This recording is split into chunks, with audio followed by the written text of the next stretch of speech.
I can hear some people asking about the WebAssign homework problem, the last one, on the first related rates problem set from WebAssign. If a snowball melts so that its surface area decreases at a rate of 3 square centimeters per minute, find the rate at which the diameter decreases when the diameter is 10 centimeters. So, using this format of the 4 steps for solving a related rates problem, we want to write all the rates as derivatives. So what are the rates? 3 square centimeters per minute, and the other rate is the rate at which the diameter decreases.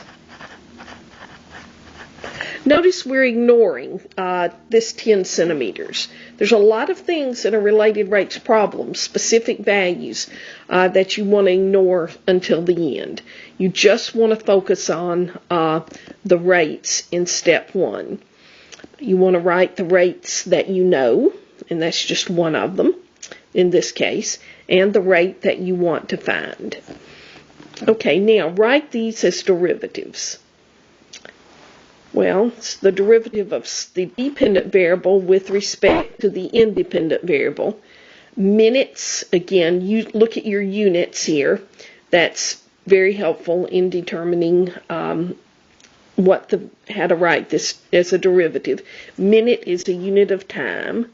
So this is the derivative of something with respect to time. Centimeter squared is an area. Okay? Centimeter squared is an area, but it's a surface area. It's a surface area. So you could call it A or capital S. I'm going to call capital S. Now, the rate at which the diameter decreases. So that would be the derivative of diameter. I'm going to use capital D. With respect to time. Again, the independent variable in a related rates problem is always time. Okay, this problem just had 2 rates. I've written both of them as derivatives. Step 2, identify the dependent variable in the derivatives. Well, the derivatives are ds dt and d dt, d capital D. These are the dependent variables. The dependent variables are capital S and capital D. Okay? Again, you just look in the top of your derivative symbol. Find an equation relating these variables. So I need an equation that relates S and D. Well, what is S? It's surface area. What's D? It's diameter. Surface area and diameter of what? Of a snowball. A snowball, we're assuming, is a sphere. So we need to Google surface area of a sphere. And if you do that, you'll get the surface area is 4 pi times the radius squared. That's what you'll get if you Google surface area of a sphere. But I need the diameter and not the radius. Well, we know that the diameter is twice the radius. So the radius is the diameter over 2. So the surface area is 4 pi radius squared. So that's diameter over 2 squared. I'm running out of room here. So the surface area is 4 pi diameter squared over 4 or that simplifies to the surface area is pi times the diameter squared.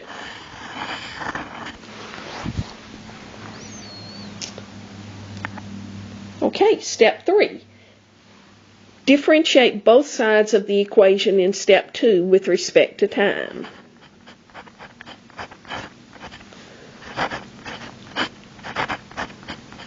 So this is kind of like implicit differentiation. I have an equation here, and I take derivatives of both sides, but my independent variable is time in a related rates problem.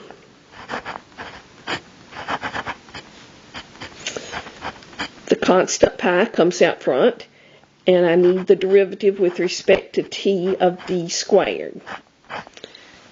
Now this snowball is melting, so the diameter is changing, so the diameter is not a constant. Common mistake is that people, put this 10 centimeters that's up in the top here for the diameter way too early. I won't use that until the end. I know the diameter is changing, so it's a function of the time. So this derivative with respect to t of d squared is going to require chain rule, because the outside is a squared function, the inside is the diameter, which is a function of time. So the derivative of the outside is 2d, the derivative of the inside is derivative of d with respect to t. And so we would clean that up and we would write derivative of surface area with respect to time is 2 pi times the diameter times the derivative of the diameter with respect to time. That's the equation that relates the two rates in the problem. Notice the two rates in the problem were derivative of surface area with respect to time, derivative of diameter with respect to time. Here's an equation now that relates those two rates, thus a related rates problem. Now, step 4, we substitute values into this equation. So I substitute values into this.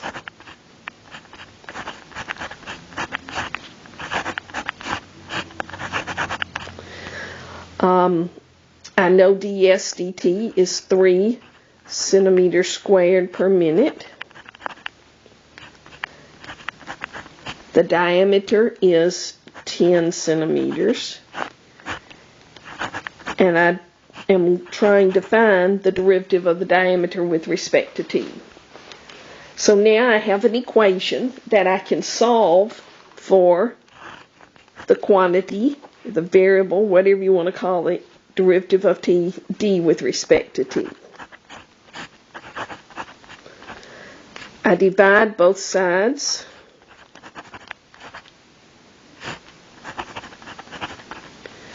by 20 pi centimeters. Again, I'm just solving an equation for a variable. And what I get is centimeters squared divided by centimeters is just centimeters. This is centimeters per minute. That's going to be 3 over 20 pi. This may be going off the page here. I don't know if you'll be able to see it. But the answer is 3 divided by 20 pi centimeters per minute. Now, I know that this answer should have turned out negative.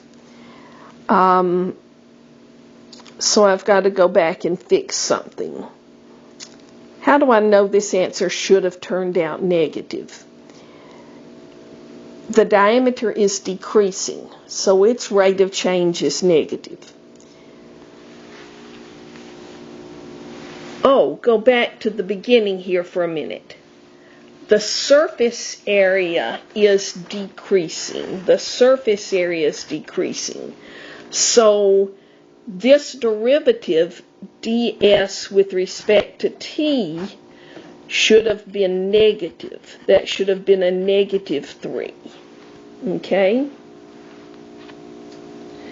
And so down here in step 4, we're going to do a correction. And we're going to put a -3 here. And that's going to make a -3 in my answer. Now this is kind of a play on words. What's the rate at which the diameter decreases? Well, it decreases at a rate of +3 over 20 pi centimeters per minute. It decreases at a rate of 3 over 20 pi centimeters per minute. The rate of change is -3 over 20 pi centimeters per minute. Do you see the difference? The rate of change of the surface area with respect to time is a -3 over 20 pi centimeters per minute because the surface area is decreasing. But the question in WebAssign was phrased, at what rate is the surface area or is the diameter decreasing? It's decreasing at a rate of 3 over 20 pi centimeters per minute.